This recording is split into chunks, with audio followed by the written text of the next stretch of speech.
दोस्तों, इंसान जैसा कर्म करता है वैसा ही फल प्राप्त होता है। आपने यह तो सुना ही होगा, जैसी करनी वैसी भरनी। मित्रों, जो जैसा कर्म करता है उसको वैसा ही फल प्राप्त होता है। जिस व्यक्ति की जिस तरह की सोच होती है उसी के अनुसार उसके कर्म होते हैं, और जैसा उसका कर्म होता है उसे वैसा ही फल मिलता है।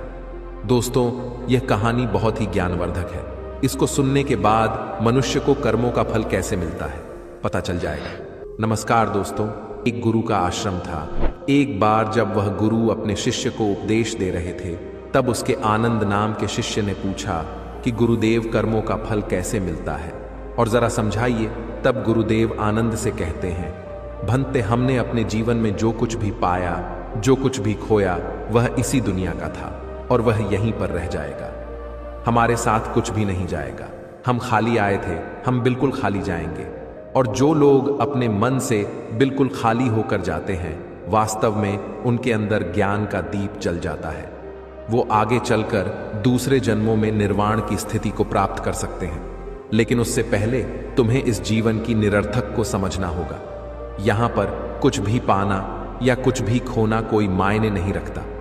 हर इंसान को बचपन के दिन प्रिय क्यों होते हैं? क्योंकि उस समय उसे कोई भी चिंता ही नहीं रहती। वह आजाद होता है, उसके मन में कोई लालसा नहीं होती। जिस काम में भी लग जाता है उसी में मग्न हो जाता है। लेकिन जैसे जैसे इंसान की आयु बढ़ने लगती है, वैसे वैसे उसकी इच्छाएं, उसकी कामनाएं दिन ब दिन बढ़ती जाती हैं। और इसीलिए अक्सर इंसान भविष्य की तैयारी में लगा रहता है या फिर अतीत के बारे में सोचता रहता है, और वह वर्तमान में जीना भूल जाता है।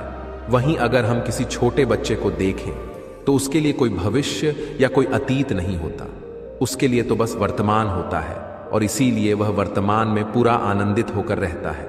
गुरुदेव कहते हैं, भंते, आज मैं तुम्हें एक कहानी सुनाता हूं जिससे तुम्हें पता चल जाएगा कि मनुष्य को उसके कर्मों का फल कैसे मिलता है। बहुत समय पहले की बात है। एक बहुत ही बड़ा प्रसिद्ध नगर था। उस नगर में एक राजा रहता था। वह राजा जब धीरे धीरे बूढ़ा होने लगा तो उसकी जो रानियां थीं वह उस राजा की उपेक्षा करने लगी थी। राजा रानियों की उपेक्षा को बर्दाश्त नहीं कर सका और वह चिंतित रहने लगा।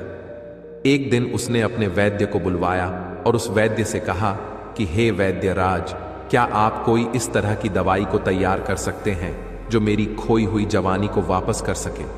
उस वैद्य ने सोचा कि यह राजा तो बड़ा ही मूर्ख है।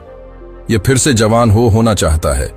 यह जानता है कि इस संसार में व्यक्ति यदि एक बार बूढ़ा हो गया तो दोबारा वह जवान नहीं हो सकता है, और यह मुझसे कह रहा है कि मुझे ऐसी दवाई तैयार करके